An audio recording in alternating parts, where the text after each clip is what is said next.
जाएगी तो क्या हो जाएगी। इसका मतलब क्या है कि भाई नॉर्मल को अगर तेज कोई मिल गया तो अगर ये लाइट ऐसे जानी चाहिए थी, ऐसे सीधी जानी चाहिए थी, बट नॉर्मल क्या करेगा, उसको दांत मार देगा, मतलब कि वो दूर भगा देगा। ठीक है, जानी ऐसे चाहिए थी बिल्कुल, बट वो उसको दूर भगा देगा। ठीक है, अब ये हो गया पहला रिफ्लेक्शन। तो नॉर्मल से जो एंगल बनाती है उसे बोलते हैं एंगल ऑफ इंसिडेंस फर्स्ट, क्योंकि यहाँ दो बार रिफ्लेक्शन होगा।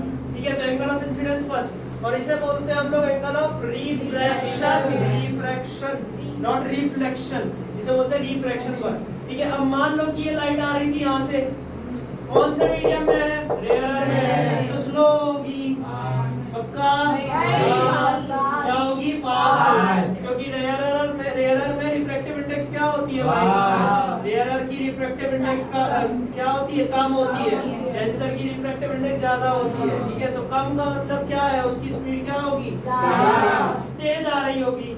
अब यहाँ भी ये पॉइंट ऑफ इंसिडेंस है इसके लिए। अब मैं क्या बनाऊंगा, नॉर्मल परपेंडिकुलर, हमेशा परपेंडिकुलर नॉर्मल बनता है। ठीक है, अब ये तेज आ रही थी, धीरे जाएगी, क्या बताया था, नॉर्मल होता गुंडा, अगर उसको कोई धीरे चलती हुई लड़की दिख गई तो क्या होगा, वो अट्रैक्ट कर देगा। मतलब जानी वो ऐसे चाहिए थी, बट नॉर्मल क्या करेगा, इसको नॉर्मल ये रहा, ये बड़ा गुंडा, नॉर्मल क्या करेगा, इसको अपनी तरफ खींचेगा, मतलब ये ऐसे समझ गए। इसे बोलेंगे हम एंगल ऑफ इंसिडेंस सेकंड। पहले एक बार यहाँ इंसिडेंस पर आई थी, एक बार यहाँ इंसिडेंस पर आई थी, एक बार वो रिफ्रैक्शन यहाँ दिखा, एक बार रिफ्रैक्शन हमें यहाँ दिखे, इसलिए इसको बोलेंगे एंगल ऑफ रिफ्रैक्शन 2।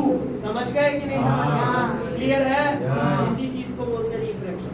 अब हमेशा याद रखना, वैसे ये ज्यादा थोड़ा सा हमने नॉन मेजरमेंट्स का बनाया, तो जब भी हमारा रिफ्रैक्शन होता है ना सेम मीडियम से, तो जो लाइट हमारी यहाँ पर आ रही होगी, पहली इंसिडेंस हो रही होगी, उसको अगर आप आगे लेकर जाओगे, और जो लास्ट वाली हमारी रिफ्रैक्टेड लाइट होती है उसको आप पीछे लेकर जाओगे तो वो पैरेलल बनती है। अभी हमने ऐसे ही मेजरमेंट लेकर बना दिए। ठीक है, तो जब पेन कॉपी पे बनाओगे तो